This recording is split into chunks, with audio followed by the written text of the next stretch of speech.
The preface of the book is written by Jerry. And the questions that are answered in the book are also being asked by Jerry. I love the way this book is structured in the sense that Abraham is actually pointing out negative beliefs that a lot of us have.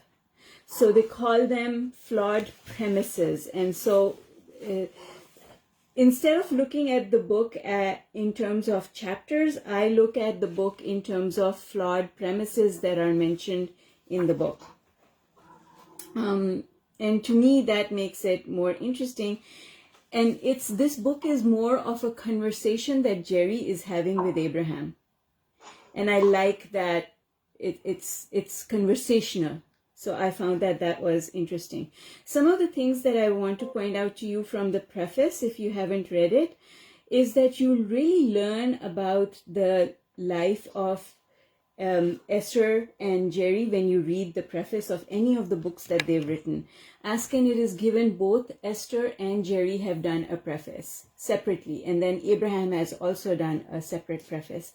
And you really get to see their journey in the preface because they talk about it. They tell you what their journey has been. And I really enjoyed that part of it because it makes it so much more real, and you can relate to it because you can see that, they're not superhuman. They are just like us, and they had a journey just like our journey. They started from somewhere.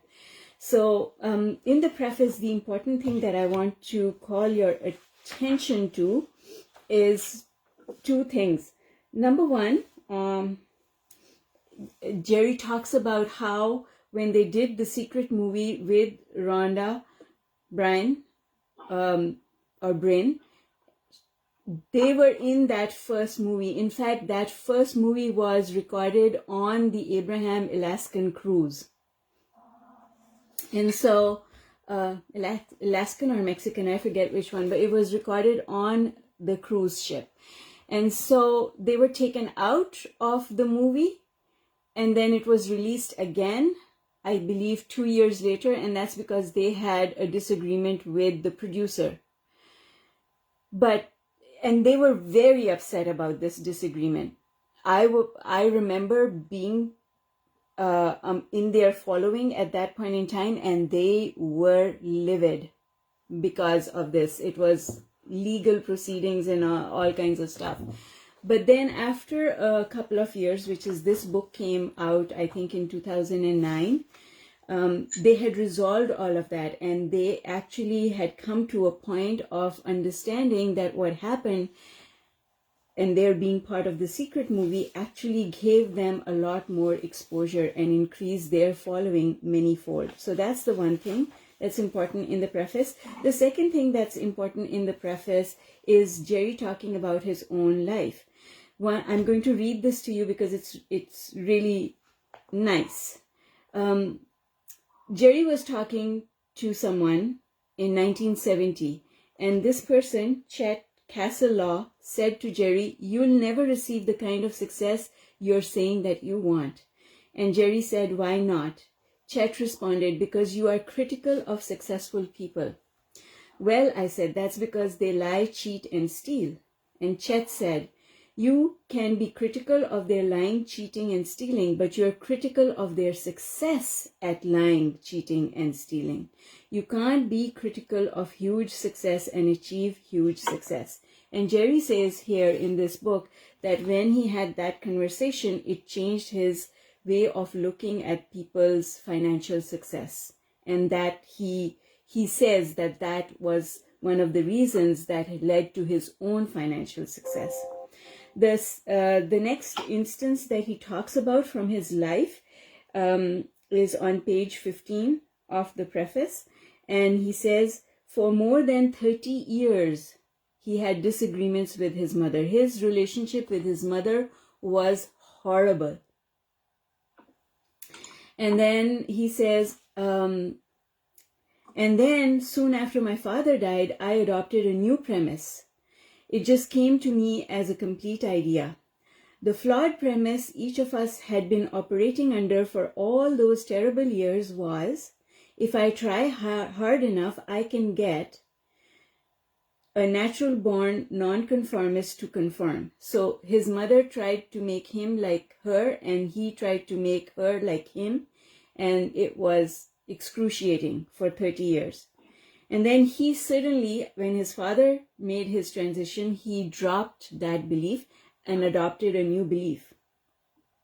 And his new belief was, since I cannot control mother and mother can't control me, I'll just continue to be the delightful, uncontrollable me that I am. And I will allow mother to be my uncontrollable, where did I go? My uncontrollable mother. And since strangers find mother's idiosyncrasies entertaining rather than repulsive, I'll look for and find entertainment in her differences.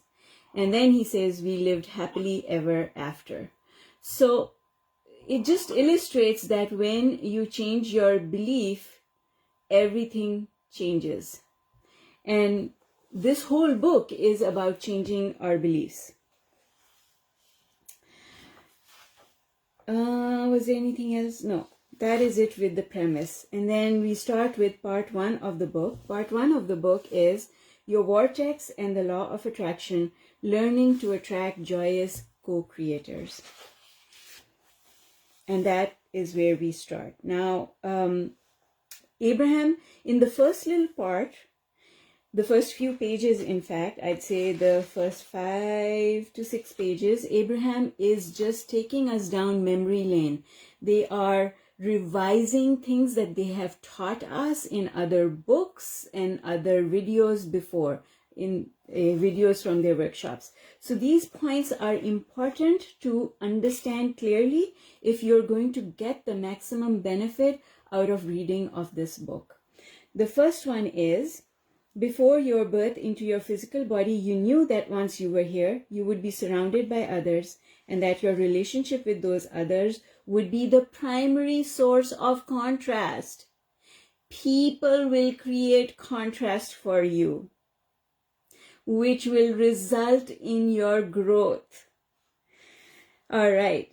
The second one is, before your birth, you knew that the primary component of your physical experience that would offer the greatest value for your personal and collective expansion and joy would be the component of relationships. Relationships were the most important thing. I'm on page 3 of the book.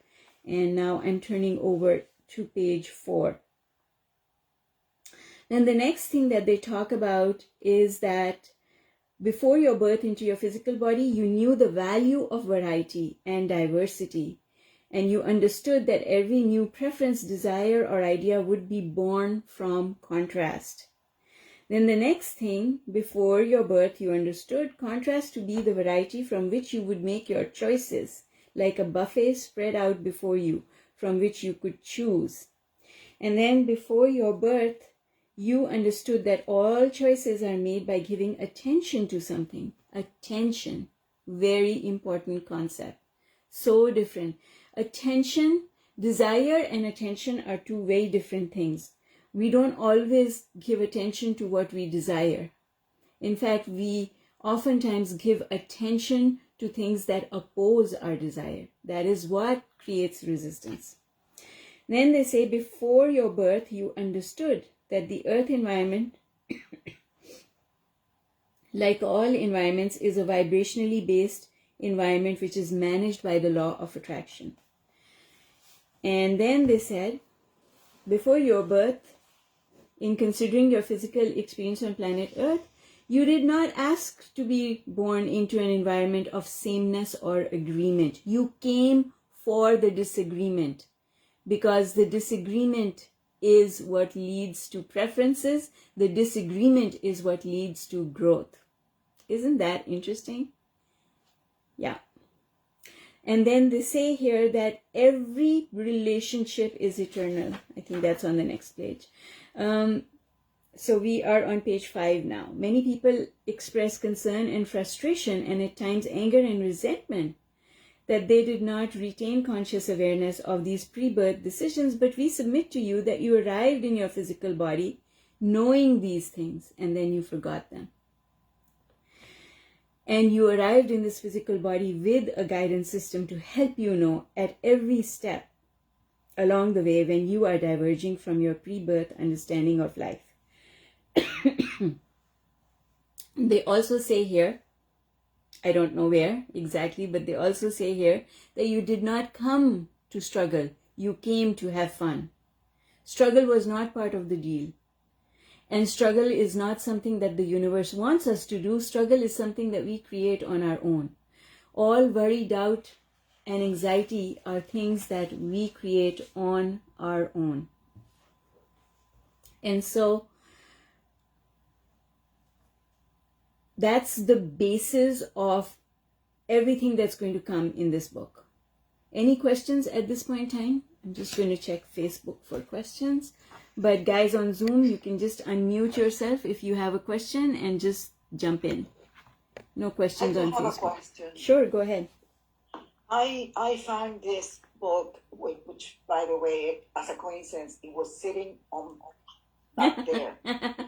Unbelievable. That means that it's waiting. It was meant for you to pick up, yes. But I do have that I have not finished. The mistakes, the one for you. So I haven't finished that. That's okay. Manifesting mistakes. Yeah. Exactly, manifesting mistakes. So is it okay to read more than one book? Absolutely. I do it all the time. I'm always reading more than one book at the same time because I have audiobooks and then I have physical books. And I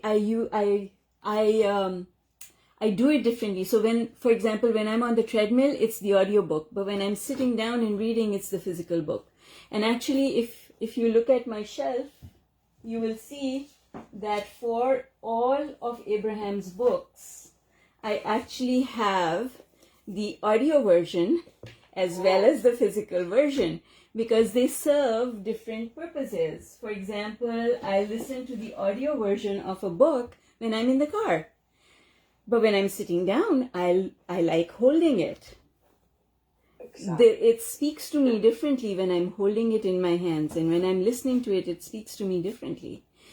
There's another one that is like the one thing, which is more that about your timing with business, about, not multitasking. And so it's like kind of two different subjects at the same time. It doesn't matter. No, you're not reading this two different books at the same time. You're reading this book in this segment of time, and in a different segment of time, you're reading a different book. Exactly. Multitasking is when we're trying to do two things in the same time space. Exactly. Okay? So it's very different. You will actually really benefit from reading Manifesting Mistakes along with this book. Okay. Okay? So the book Manifesting Mistakes is going to help you to understand this book a lot better because that's written in very simple language and has very simple examples, whereas this one is written in the heavier Abraham tone. So if you've been following Abraham's journey, which I've listened to everything that they've ever produced since 1985, you'll find that in the beginning, it used to be really heavy and difficult. Even the voice tonality, Esther's voice was different. And then over the years, as she became more, she developed an expertise for interpreting Abraham, then her language started changing, her voice started changing, and now it's become a lot more natural. So if you listen to workshops now that Abraham is doing are so different from the workshops before. The language has completely changed. So this book was published in 2009. That's a long time ago. Between this book and where Abraham is now, Esther has actually gone through massive growth. And that growth she was thrown into that growth because of Jerry making his transition. Let me explain something to you that you may know or may not know, is that Abraham came through Esther because of Jerry not because of Esther, Yes. right? Because he brought her to that meeting at the beginning. No, that's not why. Because Jerry had all the questions. Esther never had any questions. Jerry had all the questions, but Jerry had too much resistance to allow the answers to come directly to him. So if you read all of their material, you will find that it's always Jerry asking the question and Abraham responding through Esther. But it's not Jerry who is receiving the information directly. He's receiving it through Esther. What happened, what changed when Jerry made his transition, I forget if it was 2011 or 2012. When Jerry made his transition, now Esther had her own questions. She never before had her own questions. Now she was connecting with Abraham because she needed Abraham to get through that stage of having lost Jerry, or the thought of having lost Jerry. Sorry, you're on mute. Does Jerry answer any questions to Esther now? No, Jerry does play with Esther, but Jerry does not answer Esther. There was actually a track that I had put on YouTube long ago, before I took that channel down, or that channel came down, where Esther explained that the energy of flowing Abraham to her feels completely different from the energy when she is flowing Jerry, when she connects with Jerry. It's not the same energy. So, all right, let's proceed. All good questions. Anyone else have a question? Thank you, Mercedes, for that. That was very good. Anyone on Facebook with a question? Hi, Anisha. Good to see you. All right. Okay, if not, let's keep going. We are on page 6, and the title of the page is Life is About Our Relationships. And the most important piece here is approximately halfway down the page, which is every relationship is eternal. Every relationship is eternal. And you know why? Because we're all part of Source.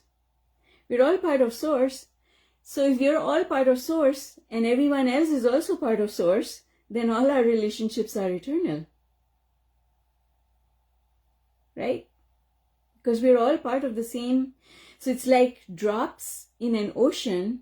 When the drop is taken out of the ocean and put on the ground, you can see that it's a separate drop. But when you throw that drop back into the ocean, it blends in with all the other drops in the ocean. So all our relationships are eternal. Okay, moving along from there. Your observation of a situation, no matter how remote you believe yourself to be, makes you a co-creative partner of the experience. This is extremely important to understand from the point of view of reading or listening to the news.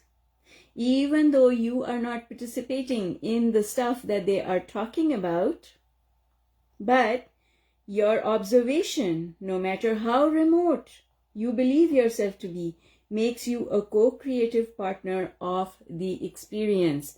Whenever you give your attention to something, you contribute your energy to it. So what type of energy do you want to contribute? That's a better angle, Lana.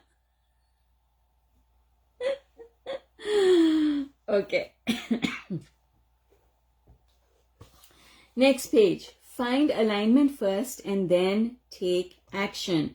Have you noticed I'm not reading the book? So this is not going to be a book study where I'm reading the book to you.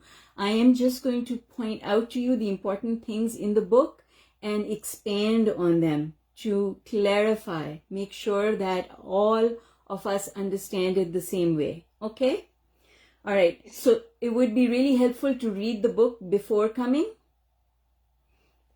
That was my question. Yeah, it would be helpful to read the book before coming, but because you have access to the recording it doesn't matter, because you can always go back to the recording if you wanted clarification, if you were to read the book after our session. Doesn't matter. Either way.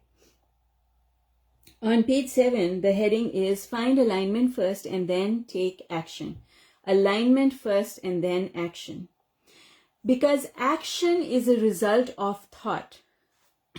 You don't want to act from a place that is low on the emotional scale. So,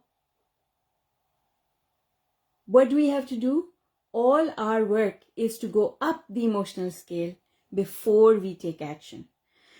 So Abraham says in the second paragraph, we want you to remember that the need for agreement from others comes from a basis of misunderstanding the laws of the universe and runs counter to who you really are. The need for agreement from others. We don't need others to agree with us. But if we act from a place that is low on the emotional scale, that is devoid of love, then we will be pushing back against them when they have an opinion that is different from us. And that it comes from the first, from page 6, we don't want to take any action unless we have alignment. Don't act if you're not aligned. And then in 1, 2, 3, 4, fourth paragraph down, I really found this paragraph had some good examples in it. So Abraham says most people would deem it unwise to load a big clumsy truck which has a very bad suspension system and steering mechanism so worn out that it is almost impossible to keep the truck on the road with their most precious cargo. And so what they are saying really is that if you are low on the emotional scale, you don't have stability. You are like the truck. You are like the big clumsy truck that has bad suspension and bad steering. When you are low on the emotional scale, that is what you're like. So don't put your most precious cargo in the truck when you're over here. So don't take action when you're over here.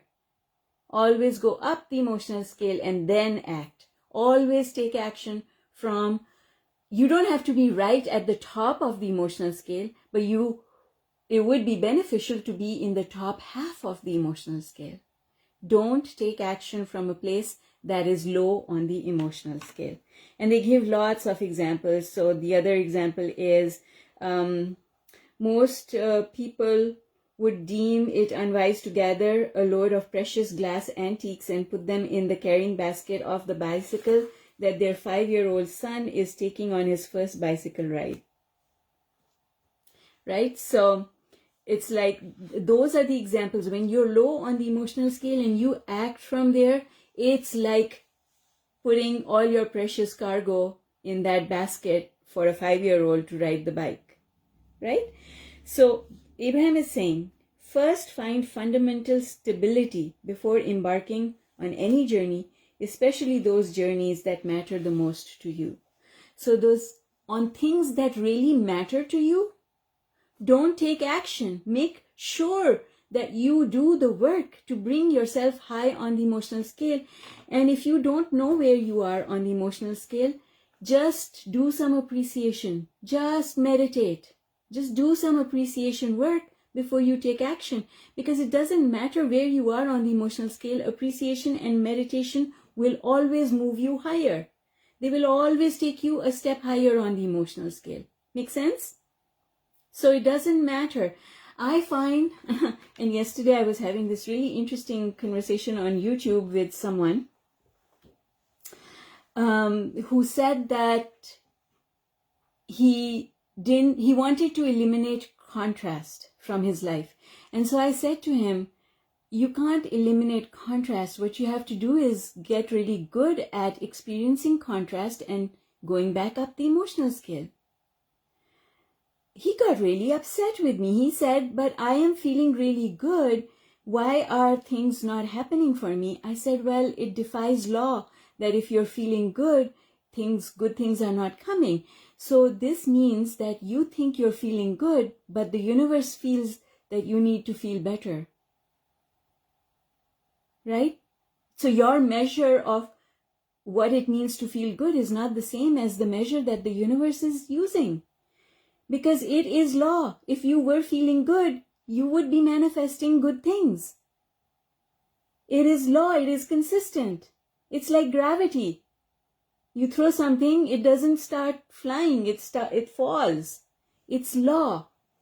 So law of attraction, it is law because it is consistent and it behaves the same way regardless of whether it's you or someone else, or it doesn't discriminate based on gender or height or skin color or education or where you live. It does not discriminate.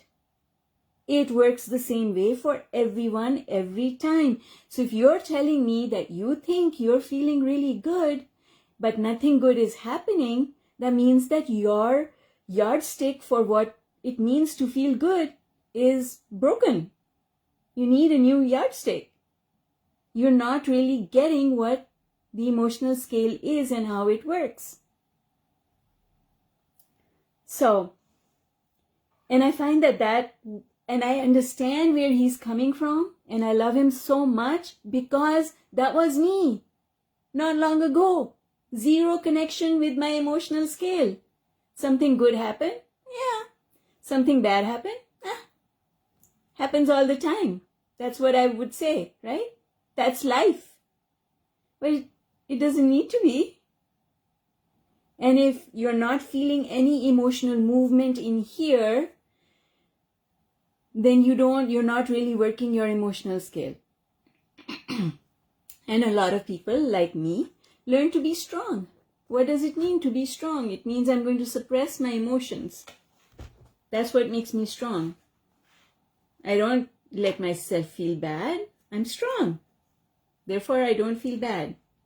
Well, guess what? Then you're missing out on massive guidance that comes, right? All right. There is no relationship of greater importance to achieve than the relationship between you in your physical body right here and now and the soul source God from which you have come. So, at the end of the day, we don't need to worry about any relationships. Yes, relationships are important, but right at the top, the most important relationship is our relationship with our source. That's the relationship that needs to be working perfectly, and then all other relationships will work perfectly. See, that's the thing. You don't have to individually work on all your relationships, because if you just work on your relationship with the universe, then all other relationships will automatically fall into place. You don't have to fix your relationship with your father. You don't have to fix your relationship with your spouse. You don't have to fix your relationship with your children. If you just fix your relationship with the universe, all your other relationships will automatically fall into place. Isn't that good to know? You know why that's good to know? Because it's easier, less time consuming, and fast. Like I can do that. All I have to do is meditate and appreciate. I don't have to work on this relationship and this one and then this one and then this one. I don't have to do any of that. I just have to work on one relationship, my relationship with my source or God, whatever. I personally have no quarrel with God, so. Okay. Are we living under flawed premises? That's at the bottom of page 8. And this is where we are now launching into the whole discussion of flawed premises. What are flawed premises? That's the word Abraham is using and used to use for negative beliefs. They always call them flawed premises. That's their word for negative beliefs. So then they're saying that it is their wish that through this book, we eliminate all the flawed premises that we have picked up along our physical trail.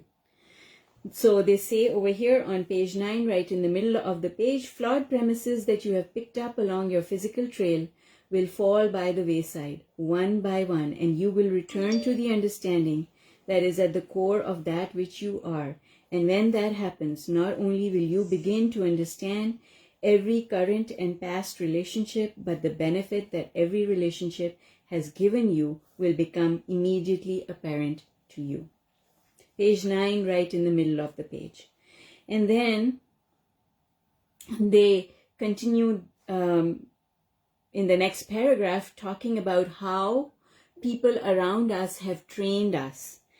Because when they ask us to behave differently, basically what someone is saying is, don't please you, instead please me. When somebody wants you to change the way you behave, what they're saying is, stop trying to make yourself happy, instead make me happy. Don't you dare be selfish and satisfy yourself, but instead please me. That's what selfishness amounts to, right? So this is why Abraham says, be selfish. Be selfish does not mean be unkind. Because listen guys, anyone who is at the top of the emotional scale is coming from a place of love. They cannot be unkind. So pleasing yourself does not mean hurting other people.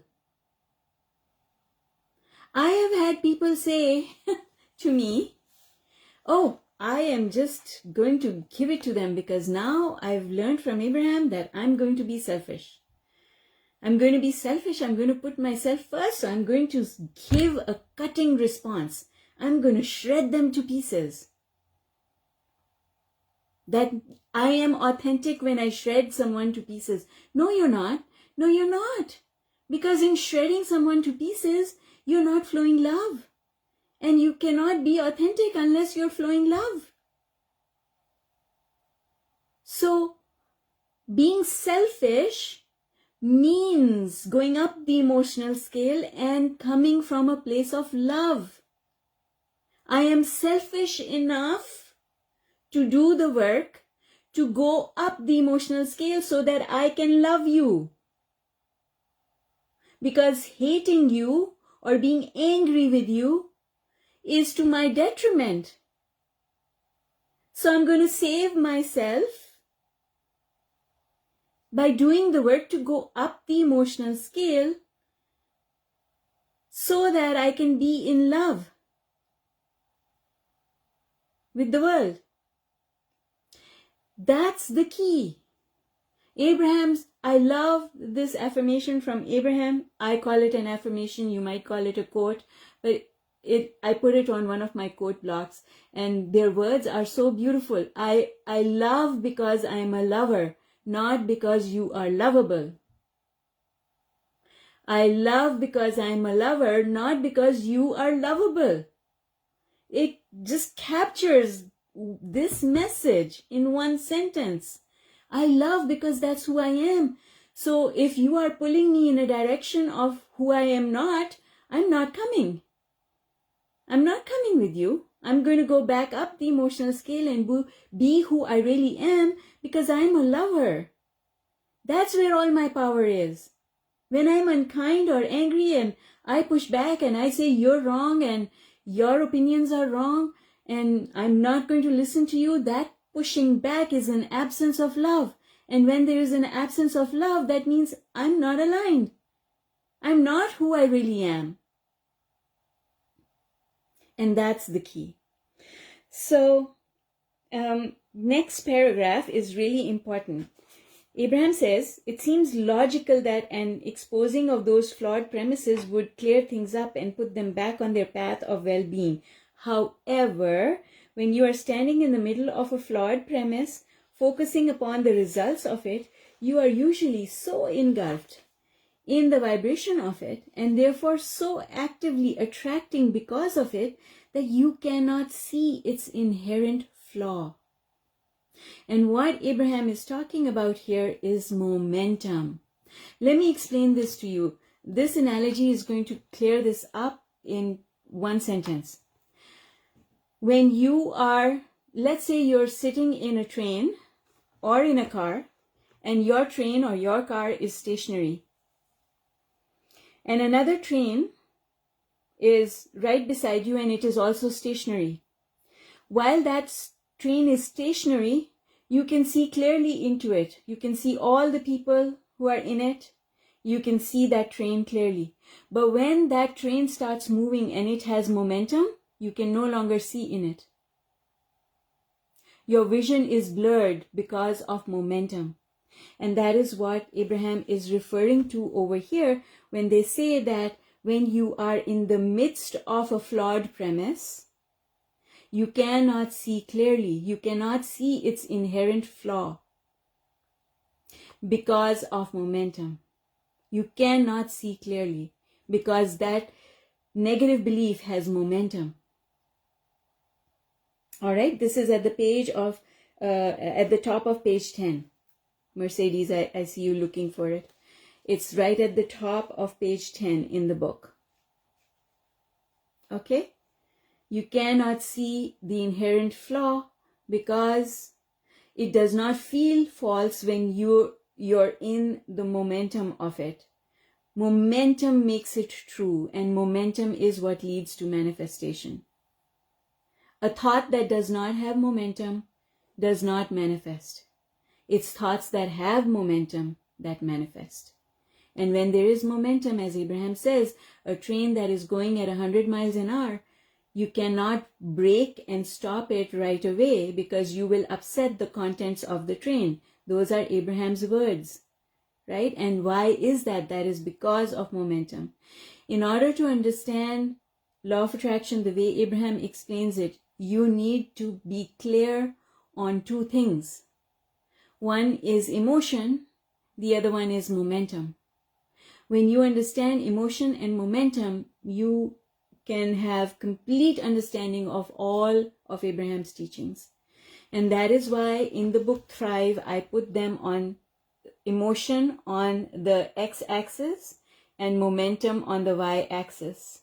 Because the conjunction of emotion with momentum tells you where you are with respect to how far you are from a manifestation. So on the y-axis is the speed or the depth of emotion or momentum. Call it anything.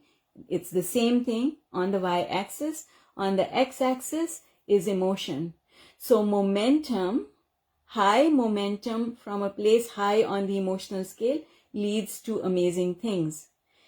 Momentum, low on the emotional scale, momentum leads to very bad things.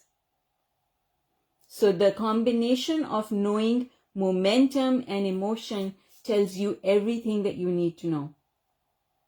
And there are diagrams in the book Thrive.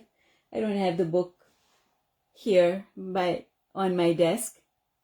But the book Thrive has 42 diagrams that will explain the concept of the emotional scale and momentum to you with the diagrams to make it really clear. Yes, go ahead, Mercedes. So in other words, according to that diagram that you're saying, the more you feel a thought from in a positive manner, yes, from feeling well, feeling good about it, the more momentum you create and the more you make things happen. Exactly, and that is the whole concept behind visualization. That, see, if you do a visualization but you do it from a place that's low on the emotional scale, you are actually creating negative results. You've got to do the work to go up the emotional scale and then visualize, and now you're creating positive momentum. Okay, so this is why Abraham, it's so easy when you understand that our only work ever is to go up the emotional scale. Everything works from the top of the emotional scale. Visualization especially is something, affirmations and visualization are misused completely if you use them from a place that's low on the emotional scale. And that's why, as opposed to other teachers, I don't ask you to visualize from a low place. And if you are going to visualize, if you're low on the emotional scale, as Abraham says, go general, go general, go general. Be general. The mistake people make, most people make, is that they get specific when they're low on the emotional scale. They try and do visualization the way visualization is taught by people who are successful with it. But you see, the people who are successful with visualization, they're doing it from here. So they can be specific. And if you're not successful, that means you're doing it from here. You should not be specific. And that is why the visualization, the way I teach it in the 40-day Law of Attraction workout, is extremely general. That's why it's general. Because when it's general, you don't have to worry about where you are on the emotional scale.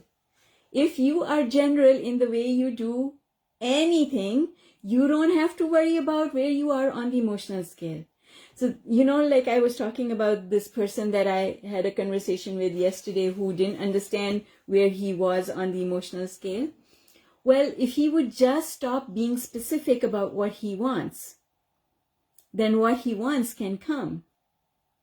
But if he's specific about it and it's obvious that he's low on the emotional scale, why is it obvious that he's low on the emotional scale? Well, it's obvious because the things he wants are not coming. So he must be low because it's law. Right? So then he should never be specific. It does not serve him to say, I want a job that pays this much and I only have to commute this distance to work. He cannot be that specific because he is low on the emotional scale. You can only be specific if you're high on the emotional scale. Make sense? Awesome. Okay. I guess maybe I should stop for more questions. Anyone else on the call have a question? Go ahead. Yes, go ahead, Andrew. You mentioned the book Thrive. That's one of your books, right? That's one of my books, yes. Okay. Yes, yeah. I am visual. And I have, so if you understand learning modalities, most people are visual learners. That's why we say a picture is worth 1,000 words. And if you understand Abraham is auditory. They're not visual. And so they explain things to us in a lot of words. And because I am equally strong in auditory and visual, so I can understand Abraham and explain it in visual terms. And that's what that book is all about. It helps to translate Abraham into visual terms so that people who are visual can understand it. And because 70% people are visual, that's why school is horrible. Because in school, they teach you through speaking, not as much through pictures as we wish they would. Right? So that's why most children have a hard time at school. So do you have an example of a good way to do a more specific visualization, like you would kind of meditate and get yourself in a good place of love, and then be specific on your visualization? No, don't do that. Don't do that, and don't aim to do that. And I'll explain to you why I say that. I say that because as you go up the emotional scale, you automatically become specific. You don't have to work on becoming specific. It's automatic. So you never have to. You never have to become specific. You will automatically, if you are really high flying, as Abraham says, tuned in, tapped in, turned on, you will automatically become specific without even knowing that you have become specific. So you never have to try. As Abraham says, when you're trying too hard. This work is not about trying. That you are happy that everything is fine and everything is going to work out. Well, you don't have to worry. You don't need to visualize anything. Exactly. You don't, because you see, the thing is, when you are that high on the emotional scale, you can see into your vortex. You can feel into your vortex when you're that high. But when you're low, you can't. So when you're high, you automatically become specific because now you have access to specific details of what is going to happen. This is so important. Yes. So this is why when I teach law of attraction, I tell you, and you are part of my group, Mercedes, is that you never need to become specific about anything. Listen, guys, I have gone from being an analyst. So I'm an analyst and a planner, right? I'm a financial advisor. I'm a financial planner. And I am an analyst. So I started by being a stock analyst. Planning was in my blood. And ever since I started doing this work, I have realized that there is a big advantage to not planning. Oh my God. Because you see, planning puts you in a box. You know what a plan is? You know what being specific is? Being specific is telling the universe, I will only be happy if it happens this way. But when you don't plan, now what you're telling the universe is, universe, I don't care how it happens as long as it happens. So that's why focus on the end result that you want. You don't have to focus on the journey. Let the universe decide what's going to happen on the journey. But you do use a to-do list. Okay, so yes, I do use that. Not for a year. My to-do list is only for this day because I'm focusing only on this day. Right? Just this day. Just this day. And when the impulse comes, when I have guidance, then I use a forward date. I trust my guidance to tell me what that forward date will be. Right? So when I launch a program, I only launch programs when I feel the impulse to launch them. If I'm not feeling the impulse, I don't care how many people are asking me to launch it, I don't launch it. You guys know that because you're in my communities. Right? I don't do it unless I feel called to do it. But when I feel called to do it, even if the time window is very small, I do it because I know that the universe has my back. And then everything comes together. I trust that everything will come together. So I'm going to close out this meeting by saying to you that Abraham's 3-step process is ask, the universe responds, and then you allow. But I've started reading it differently. To me, the 3-step process, when Abraham says, step 2 is not your job, no, it is very much my job. Because when the universe is answering, I have to trust.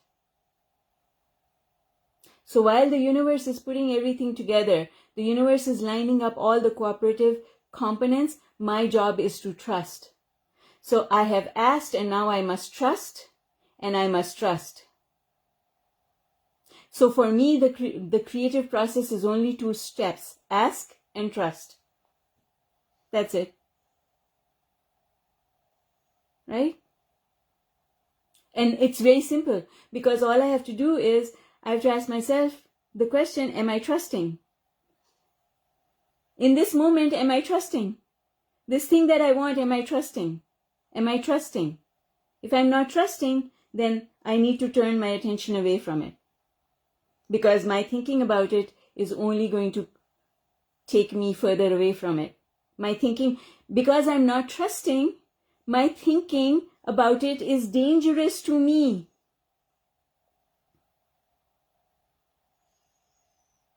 Okay? So does the word allow means trust? Yes. Like can we absolutely. Yes. The word allow. How are you going to allow if you don't trust? How are you going to feel happy if you're not trusting that good things are coming? It's all about trust. Trust that the universe has your back. Trust that all things are possible. Trust that your success is certain. Trust that things are always working out for you. Trust that it is as easy to create a castle as a button. Trust that the future can always be better than the past. All of it starts with the word trust. Thank you. You're welcome.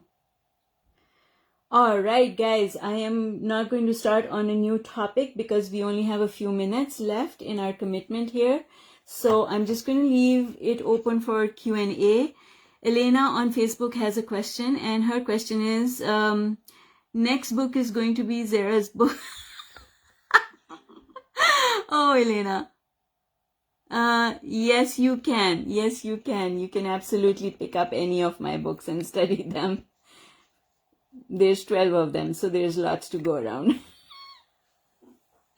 Okay. Anyone on Zoom have a question?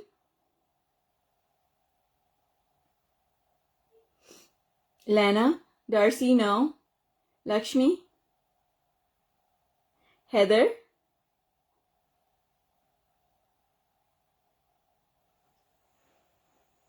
Jennifer? Chris? Bisma? Deborah? Questions? No? Awesome. You guys are an expert group. No questions means you know it. Andrew, any more questions? No, not really any questions, but I'm glad I attended. I didn't realize you had so many books, and like I recognized you from your YouTube channel. Yeah. Your friend request last week or something, but no, it's great to talk about this stuff. I read the Vortex in 2013. I think it was the second Abraham book I read, and I've been to 4 workshops, I think 4 or 5 over the years between then and now. Awesome. That's fantastic. It's great to be around like-minded people that Yes. are also Abraham fans. And Absolutely. I couldn't agree with you more. Oh, and this is a recurring meeting, or? This is a recording. Which group are you part of? Abraham Fun? Yeah, so it's being transmitted live to Abraham Fun, and it will be saved inside the group. Oh, no, recurring. It is recurring. It is recurring. It's every Thursday. Every Thursday book study is at 12 noon Eastern. Okay, awesome. Thank you. And we'll just keep going. For as long as I can keep it going, we'll just keep going from one book to another. Yeah. Okay. I love Abraham. Absolutely love Abraham. Abraham has had the biggest impact on my life in helping me to piece together things that I knew, but they were in pieces. They weren't connected. Abraham helped me to figure it out so that it all connected together for me. And now I don't have questions. I've learned so much from Abraham that I have no questions. That's okay, Heather. Thank you. You're I didn't welcome. want you to think I was ignoring you. No, not at all. Not at all. I have my puppy right here as well. She's 5, but she's still my puppy. Yes, he's 13, and he's very, you put him right to sleep, so I appreciate that. Oh my goodness. Okay. Guys, any questions, comments, anything you guys need help with? Do you need help with applying any of this stuff to your life? That is what really turns me on.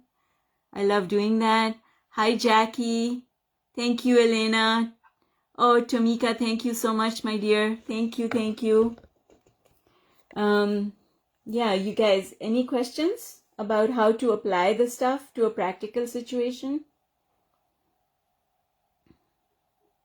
All right. So, go ahead. If anyone wants to jump in, just unmute and jump in. I am brand new at this, so I do have a lot of questions. Yay!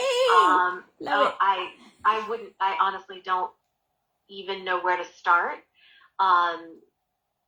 This is, this type of thinking has been in my life, really all of my life, through my mother, who was very big into the Course in Miracles. Yeah. As I was growing up. So this mirrors it so much. I find that, Yes. the things that she taught me and the things that she would say, such as just simple things, thoughts are things, be careful what you put in your mind and what you put out to the world. So I feel like it's sort of been around me all my life, and yet I have just recently just taken a nosedive for some reason straight into this, and I'm in Abraham Fund too, Andrew. Okay, awesome. And as I was looking at who else was on there, and if any of my friends who I'd invited a long time ago were on there, I found your video, which from last week, I guess, which was coming up like within the hour. So it spoke to me because obviously, I've been diving into this, and I see these signs all around me of just, this is the path, and there's so much, like, yep. Losing my phone today, and then just checking all over the house and all the rooms again and again, and then just calming myself, and literally took me upstairs, and it had fallen behind a desk, and I went right to it. I stood in front of the desk and on the side, and it was there, and there was no hesitation. And when those kinds of things happen, I always, I have to still myself, because I almost get afraid of the outcome, because I feel like if I accept it too much, it will go away. No. If that makes any sense. I know where you're coming from, because yes, it is hard to accept your own power, because for so long we've thought that we didn't have that power. Yes. And then, there are all sorts of ideas that we've fed on in the past that we don't even know are still active within us. Is that famous Spider-Man line, with great power comes great responsibility. Right? But there's no such thing, really, because the only person you're responsible to is yourself. And the more you learn about it, the more positive influence you're going to have on your own life, as well as all the people who are around you. And we cannot create for anyone else. We only ever create for ourselves. And Heather, I think that one of the reasons we become fearful is because we become fearful of making a mistake. And once we realize how powerful this stuff is, we have this fear of, oh my God, if I misuse any of this, I'm going to have to pay big time. And I want you to know that that is not the case, because I've made every mistake in the book. That's why I wrote the book called Manifesting Mistakes. That book has 15 mistakes that I personally made, that I've documented, that I see other people making as well. And I can tell you that after making those mistakes, I actually started really knowing how it works. And after making those mistakes, I actually was able to become stable. So what I want to say to you is, don't be afraid of making mistakes with this stuff, because mistakes are just experiments that help us to learn more. And you'll find that the more you consciously apply yourself, that you'll I call it turning a corner. Because one day you'll just turn this corner, and then everything that you did before will just fall away. And you will completely have this new way of doing things. And you'll celebrate. You'll never forget that moment. I still remember when that moment happened for me, that I woke up and I sat up in my bed suddenly with the realization, oh my God, my life has changed. And you'll have that moment. There are moments where I've had these huge epiphanies that I actually remember exactly where I was standing, what happened, and how it unfolded. You will not forget those moments, and they will become your anchors. For when you do make a mistake, you are human. You will go up and down the emotional scale. You will make mistakes. But the beauty of having these anchors to go back to is that they help you to go back up. They help you to ground yourself again. And so when things like this, synchronicities happen in your life, keep a journal. I keep a journal. Yes, I keep a journal. I did start to do that because as these things are coming up, it's sort of, it's hard for me to believe, and yet I wholeheartedly feel like I'm accepting it. At the same time, I'm just like, do I share this with people? I'm kind of keeping this under wraps. I mean, no. No. Yeah. Your friends and see, this is personal. It's for you, and for those of us who are on the same journey with you. But here's what I'll say is a really good affirmation: is to say to yourself, "I'm open to new ways of thinking and doing. I'm open. Universe, show me. I'm open. I am absolutely open to listening to my guidance. I'm absolutely open to whatever comes." Just be open. And you know what? When you change, when your vibration changes, the people around you will notice and they will come around. My family, you have no idea. You have no idea how much money I spent on buying stuff and giving it to people that I really wanted to see them change their lives. And I remember going home. So my family was in Pakistan. I remember going home in 2007 to visit my family. And I had given them, on my previous visit, I had given them like multiple copies. So each one of them got their own individual copies of Abraham material books and the Secret DVD. And when I went a year later in 2007, I still remember what happened. My brother walked out of his room with this stack of everything that I'd given him. And he said, "Here you go. You might want to give it to someone else. I never had the time to get to it." And that day I understood what Abraham meant by saying, you cannot drag anyone else on your journey. Yes. So don't worry about them. They'll find their own way. It's not about them. This is about you. But now that I have completed my metamorphosis, the caterpillar was in a cocoon and then emerged. Now I have the stability, which is the stability Abraham was talking about in this material that we read today. I now have the stability that it does not matter to me anymore what anyone else thinks, because I am so complete within myself. That's beautiful. Right? You'll get there. The Course in Miracles is absolutely exactly the same thing as the teachings of Abraham, just written in ancient language. That's all. It's exactly the same. Yeah, I feel my mom through me, through this. Yeah, it's exactly the same material. Thank you. You're welcome, my dear. May I just share real quick that in my experience today, in doing this, I felt like it's better for me to read before coming study, because then I can ask you what I don't understand. Yeah, absolutely. Because the way these things are written, sometimes, I mean, I would have never thought that negative beliefs were flawed premises. Okay. Yeah. So yeah. That's why when I got this book, I opened it and I started reading. And I said, "Wait, I need to." That's when I found you. Yeah.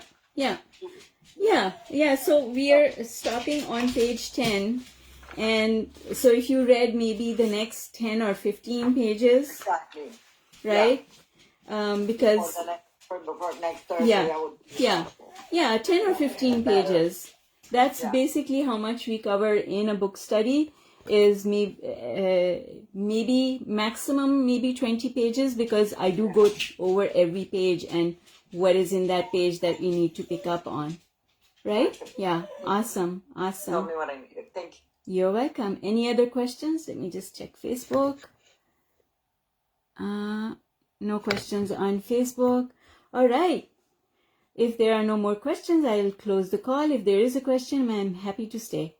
Lakshmi, you unmuted yourself. Go ahead. No, I just wanted to say thank you. All right. For the call.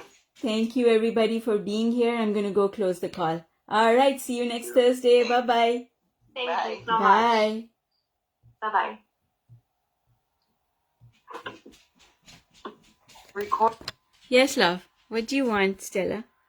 Bye, everyone on Facebook.